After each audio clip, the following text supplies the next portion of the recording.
Madame, monsieur, bonjour, bienvenue à ce premier numéro de la semaine de votre magazine La Parole est à vous. On parle aujourd'hui encore des effets néfastes de la migration irrégulière. 86 personnes dans une embarcation d'engins gonflables ont encore été repêchées dans la Méditerranée. Les 22 corps de victimes ont été donc retrouvés, principalement originaires de la Côte d'Ivoire et de la Guinée. Un drame de plus dans une région où les naufrages sont quasi quotidien. Comment jugez-vous cet énième drame en mer des migrants, notamment ceux originaires de la Côte d'Ivoire? Deux numéros pour nous joindre, le 27 20 21 44 48 ou le 27 20 24 27 87. Vous êtes en tout cas très nombreux à réagir sur notre page Facebook. C'est une réaction en tout cas record pour ces derniers mois en termes de participation également. Le sujet donc vous intéresse à plus d'un titre. Nous allons rapidement prendre quelques-uns de ces commentaires. D'ailleurs, Monsieur Siaba Joël Diomandé nous dit que la mondialisation et ses conséquences, tout le monde pense que l'Europe est l'Eldorado. Je pense que le gouvernement doit se pencher sur la situation de la jeunesse ivoirienne. Combien de jeunes ont vu leurs activités prendre un coup? Soit on les a déguerpis, soit les nouvelles conditions pour créer des entreprises écartent les moins nantis. Et puis, Monsieur J.L. Kwasi nous dit que il pense pour sa part que c'est le manque d'emploi et la cherté de la vie qui provoque tout cela. L'Ivoirien n'arrive même plus à se nourrir tellement tout est devenu cher. La solution est que l'État crée des emplois en incitant les populations à y rester pour travailler. Puis, Monsieur Excel Kloasram Batiaron nous dit que c'est le signe que les richesses ivoiriennes ne sont pas bien réparties entre les citoyens du pays. La preuve, un instituteur ivoirien, après 33 ans de service, se retire fin septembre 2021 avec moins de 50 000 francs sur son compte en banque, pendant que la Côte d'Ivoire compte plus de 60 ethnies. Bon, voilà, ça, il rentre un peu dans l'autre constellation. Et puis, M. Issouf Beignan Bonaventure Koulibaly nous dit que puisse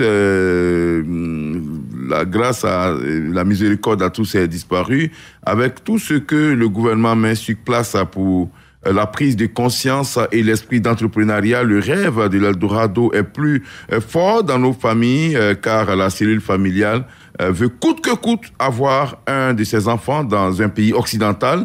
Ces familles cotisent des sommes et utilisent ces sommes-là, et que le gouvernement mette fin donc à ces pratiques et mette à la disposition migrants potentiels des projets de vie durable. Bertin Tola nous dit que l'homme est ce qu'il est. Nous sommes nés différents et certains ne comprennent toujours pas que la traversée de la mer est un enfer malgré les nombreuses campagnes de sensibilisation. C'est vraiment dommage. Je prie que ceci ait la bonne compréhension un jour. Voilà pour ce qui est des commentaires. Direction maintenant sur le standard. Monsieur Zamblé Alphonse, bonjour. Bonjour Adama Bakayevo. On vous écoute.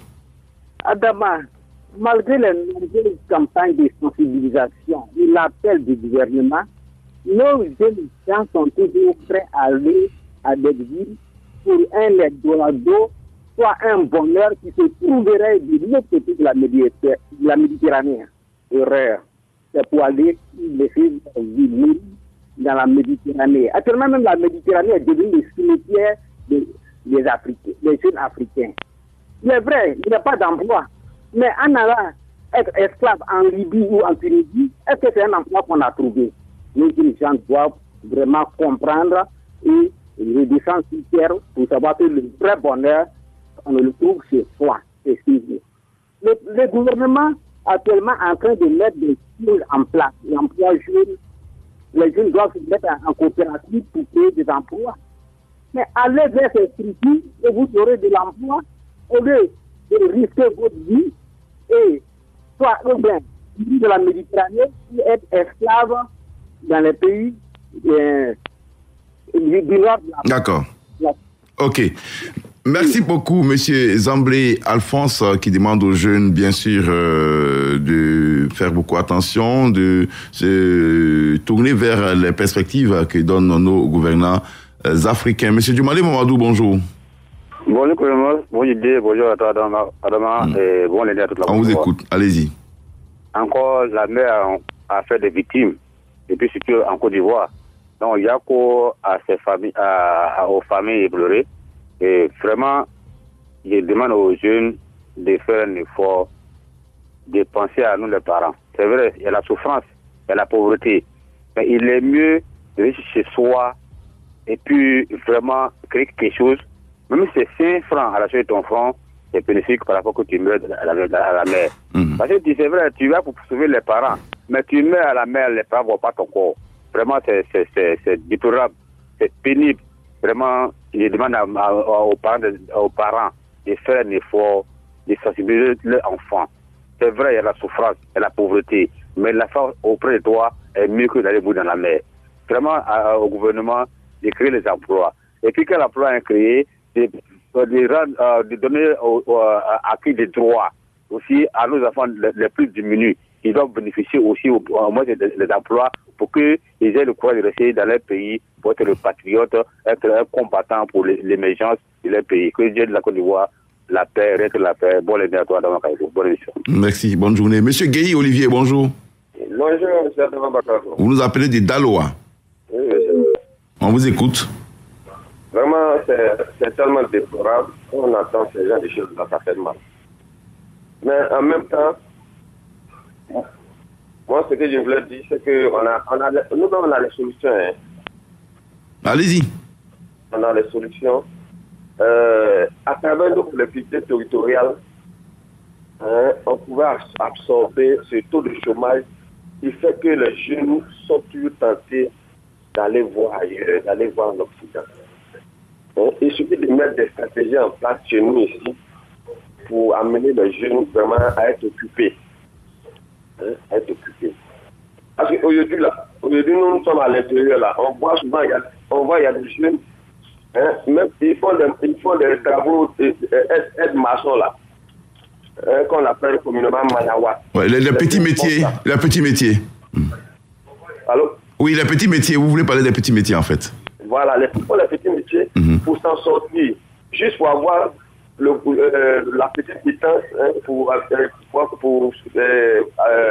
faire leur quotidien.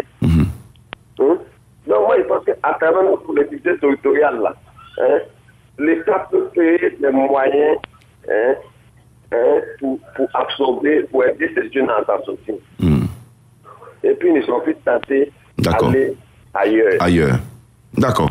Il faut développer le collectivité déjà là-bas. Merci beaucoup à vous. Monsieur Gueye Olivier de Daloa qui nous dit que effectivement l'État doit agir pour la création des emplois, mais il faut aussi que les collectivités créent des emplois, notamment les petits métiers, la maçonnerie, la menuiserie, des métiers comme ça où les jeunes peuvent vraiment s'en sortir. Monsieur Yatana, bonjour. Oui, bonjour l'ami, bonjour toute la Côte d'Ivoire. Vous nous appelez de Quibli, c'est dans l'ouest de la Côte d'Ivoire. Oui, bien sûr, ça sera bientôt à Bako. D'accord. Je suis affecté là-bas. D'accord, on vous écoute. Bon, chez moi, à Biencouma, on dit l'oiseau qui doit mourir n'entend pas le sifflement du chasseur. Quelle sorte de sensibilisation on ne fait pas, l'État ne fait pas? On voit les images partout, sur les réseaux sociaux, partout. Des gens qui sont restés en mer de façon affreuse, de façon vraiment pitoyable. Mais on continue de partir. Moi, je ne sais pas. Il faut toujours sensibiliser. Mais à un moment, j'avais proposé que les conseils régionaux prennent en compte des jeunes qui ont des projets. On voit par exemple dans le Guémont, où je suis, des jeunes de Quibli qui ont des projets qui ont été financés par le conseil régional. Mais ça va inciter les autres à rester. Mais il n'y a rien dans ce sens-là. Les collectivités ne font pas réellement vraiment quelque chose pour la jeunesse. Sincèrement. Des activités durables qui peuvent leur permettre de survivre, de vivre. Il y a ça aussi. Sinon, l'État fait beaucoup, mais tout le monde ne peut pas aussi travailler. Mais moi, je pense qu'il est mieux de mourir dans son propre pays que d'aller se donner à du poisson quelque part en mer. sincèrement. D'accord, c'est votre avis. Merci beaucoup à vous, monsieur Yatana Nyamana, pour bien sûr votre participation à cette émission. Monsieur Djambla Yobo Jamari, bonjour. Oui, bonjour, monsieur Adama. Vous êtes à Dansoro, c'est vers Guépaou. Oui, justement. On vous écoute. Bon, on a toujours dit que qui cherche trouve. En Côte d'Ivoire, il y a presque tout. Hein. Emploi même, on peut chercher partout, il peut avoir. Même, on peut créer même l'emploi en soi-même. Mais pourquoi ces enfants-là veulent tout faire pour aller hors de leur pays? Mais ils savent bien qu'en faisant ça, et d'ailleurs, si tu veux te déplacer de cette sorte, il faut emprunter la voie normale. Quand le moyen ne te permet pas, ce n'est plus la peine que tu puisses au moins t'hasarder à faire ce genre de trucs. Voilà pourquoi chaque fois, il y a des morts. Mais pour qu'on évite, il faut qu'on crée pour nous-mêmes en Côte d'Ivoire. Il y a la terre qui est là. Il y a un peu de tout. Il y a nos postulats là qui ont eu des places. Et on peut négocier auprès d'eux. Ils peuvent quand même nous aider à avoir au moins une petite place pour nos petits contrats. Donc, je crois que ça vaut la peine. Hein? D'accord. Au lieu d'aller se faire tuer, en mer, tout ça là, vraiment, c'est eux-mêmes qui cherchent. Donc, je dis à tous les jeunes qui ont cette idée de se déplacer, il faudrait qu'ils restent en place et puissent chercher pour eux-mêmes. Même auprès de leurs parents, ils peuvent avoir de l'argent. Merci beaucoup, monsieur Djambla Yobo Jamari. Si je veux résumer ce que vous dites, si on veut aller en Europe, il faut aller par la voie normale, avoir son visa, son billet d'avion, prendre l'avion et atterrir en Europe et éviter d'aller par la mer parce qu'il y a la mort au bout. Donc, vous conseillez à ces jeunes qui n'ont pas les moyens, qui n'ont pas les possibilités d'y aller tout simplement, de chercher à s'établir ici à travers des petits métiers. Il y a la terre aussi qui existe dans les métiers agro-pastoraux. Monsieur Eugène Kofi, bonjour. Bonjour, monsieur Adama Bakar. Vous nous appelez de Boaké au quartier Belleville 2. Oui. On vous écoute. Oui, je pense que vraiment, la jeunesse doit comprendre. Parce que jusqu'à présent, les jeunes n'ont pas encore pris conscience. La vie ne suffit pas d'aller derrière l'eau pour réussir. Même si toi-même tu veux réussir, malgré les mêmes moyens. Aujourd'hui, la jeunesse du Côte d'Ivoire, il y a la terre, il y a tout. Malgré que non, le gouvernement est en train de mettre l'accent sur les concours pour que non, tout le monde ait accès au concours. Le gouvernement est en train d'aider les jeunes. Je pense que les jeunes doivent comprendre cela. Le gouvernement fait beaucoup, mais vous aussi réfléchissez à ce que vous voulez faire. Il ne suffit pas d'aller derrière l'autre pour réussir. Il faut prier, rester chez soi.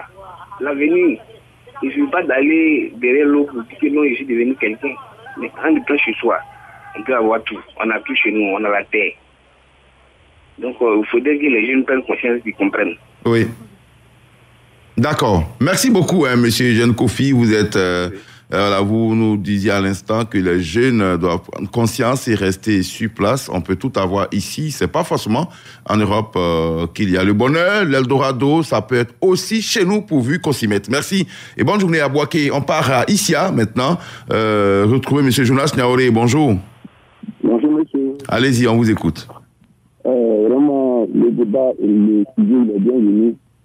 Parce qu'il faut dire que chaque jour, il y a des milliers de nous qui mettent dans la mer. Je disais hier comme ça que c'est pas forcément aller en Europe qui fait le bonheur. On peut mettre vivre dans la campagne et puis faire son propre bonheur. Et puis être envié par ceux qui sont en Europe.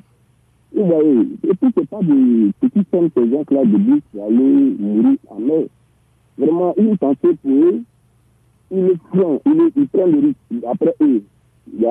Avant que même je pouvais comme ça avec une fille, j'ai voulu la convaincre de ne même pas essayer cette aventure. Elle m'a dit non, tu ne risques rien à rien. Quand vous êtes là-bas, vous dites que ne faut pas aller en mer pour mourir. Or là-bas même on peut mourir. Vous voyez déjà le fait même déjà arrivé de l'autre côté, dans le pays. Quand vous l'avez appelée, la jeune fille, elle est où en ce moment, quand vous l'appelez? Elle est en Tunisie. Elle est en Tunisie, elle tente de gagner l'Europe par la mer, mais elle n'est pas encore partie. Elle n'est pas encore partie. J'ai essayé de la convaincre de ne pas essayer cette aventure. Elle m'a même... c'est elle qui m'a convaincu. C'est elle qui m'a convaincu, non, si vraiment, même étant au pays, on peut mourir. Si on ne risque rien à rien. Elle disait ces choses... Elle vous a convaincu, vous pensez? Elle vous a convaincu ou elle a donné ses arguments? Elle a donné ses arguments. Pas qu'elle m'a convaincu en tant que tel, mais elle a donné ses arguments qu'elle pouvait donner. D'accord. Vous voyez déjà, il y a un réseau déjà qui est installé là-bas qui lave leur cerveau. Des grandes sommes qui peuvent même prendre pour investir ici au pays. Qui peuvent prendre pour investir au pays. La sensibilisation est bonne. Mais si la cible même à sensibiliser n'est pas déjà consciente de la gravité de la chose, vraiment, je pense que l'État fait ce qu'il peut faire. D'accord. Merci beaucoup. Il y a des jeunes frères même qui sont déjà décidés à partir. Ils ont déjà franchi le premier cap, ils ont pris l'avion jusqu'en Tunisie. Donc, de là-bas, ils se disent qu'on n'est qu'à un seul pas et c'est difficile généralement de les convaincre. Merci beaucoup. Je sais de quoi je parle. J'y ai été moi-même il y a de cela 2 ans, voilà, à Tunis, où c'est la même réaction. Ces jeunes gens-là, vous ne pouvez pas les convaincre. Ils ont décidé d'y aller, ils y vont. Monsieur Zoujakvé, bonjour. Bonjour, monsieur Adam. Vous êtes à Yopougon, on vous écoute. Bon, moi, je crois bien que c'est dommage encore une fois pour ces Ivoiriens qui partent se sacrifier dans la Méditerranée en partant pour eux, en allant en Europe par la Méditerranée. Mais je crois bien qu'une fois le président Alassane disait, il s'adressait à la jeunesse, il disait qu'on peut créer son propre Eldorado en Côte d'Ivoire. Ici, on n'a pas besoin d'aller ailleurs dans un pays de l'Europe. Et on peut, il a encore ajouté en disant, on peut créer sa propre richesse ici. Vous savez, Radio Côte d'Ivoire et l'OIM pratiquement, et d'autres structures ont suffisamment, je dis bien suffisamment, sensibilisé là-dessus. Et ces jeunes-là, c'est pas parce qu'ils ne sont pas conscients, ils sont conscients des risques auxquels ils sont exposés en passant par la, comment dirais-je, par la mer, oui. Voilà. Et puis, il parle de... Moi, franchement, quand on me parle de... C'est parce que je suis pauvre dans mon pays. C'est parce que la vie est chère. C'est parce qu'il n'y a pas d'emploi. Mais écoutez, là où vous partez même là, est-ce qu'il n'y a pas de chômeurs là-bas? Et puis, là où vous partez, c'est aussi difficile. Vous n'allez pas juste arriver et puis l'emploi est là. Comme un cheveu sur la soupe. Vous allez souffrir pour avoir un emploi. Et puis, comment on appelle? Je me souviens bien, il y a 3-4 ans de cela, l'OIM accompagnait... À l'époque, c'était à nous les vacances. Mais l'OIM a suffisamment communiqué. Sur Radio Côte d'Ivoire, effectivement. Sur Radio Côte d'Ivoire, bien sûr. Et dernièrement, il y a, je crois, 1 an de cela, il y a eu Cinéma Arena avec l'OIM encore. Donc, je crois, quelle sensibilisation. On n'a même plus besoin de sensibiliser. S'ils veulent se faire harakiri, s'ils ne veulent pas être conscients, s'ils ne veulent pas se battre dans leur pays, s'ils sont des partisans du moindre effort, laissez-les aller faire ce qu'ils veulent. D'accord. Merci, M. Adam Bakayoko, et très bon magazine. Merci, bonne journée. On termine rapidement avec M. Yao Kwadio Séverin. Bonjour. Séraphin. Yao Kwadio Séraphin, bonjour. Ouais, bonjour, M. Adam Bakayoko. Vous êtes à Noé, on vous accorde 30 secondes, on est déjà au thème de cette émission. Ouais, bon, vraiment, cette émission est bienvenue. Moi, le seul conseil que je peux donner à nos frères ivoiriens, c'est pas en Europe, un Ivoirien va réussir. Si tu es dans ton propre pays, que vraiment tu veux réussir, en tout cas, il faut te battre. D'accord. Aujourd'hui, on parle de migration. Tout le temps, on voit sur les réseaux sociaux près de 40 personnes, 50 personnes, mais la plupart, ceux qui mettent dans la mer, c'est les Ivoiriens. Vraiment, je demande pardon à nos frères. Même si ça ne va pas dans notre pays, on peut faire la doléance auprès du gouvernement, que le gouvernement nous aide un peu. D'accord, merci beaucoup. On est malheureusement au thème de cette émission, Monsieur Kwadio Yao Séraphin, j'espère que vous me comprenez. On a largement dépassé le temps qui nous est imparti. Alors, merci, on retient que, voilà, vous l'avez dit, il n'y a pas seulement qu'en Europe qu'on peut travailler. Effectivement, en Europe, on peut avoir du boulot quand on a la compétence, quand on est allé avec les moyens, les documents de voyage qui sont légalement demandés. Donc, il faut aller en Europe, oui, mais il faut aller normalement. Quand on ne peut pas, on reste au pays, on s'établit et on fait son bonheur. Merci beaucoup, en tout cas, pour votre participation massive à ce numéro de La Parole est à vous. On l'a dit, un record dans les commentaires sur notre page Facebook. Ça veut dire que le sujet vous intéresse. Merci à Clémence Cole, de l'autre côté de la baie Vitka, assisté de notre ami Alain Mouot. Rendez-vous demain matin, même fréquence, même fidélité. Radio Côte d'Ivoire, Abidjan, 88.fm.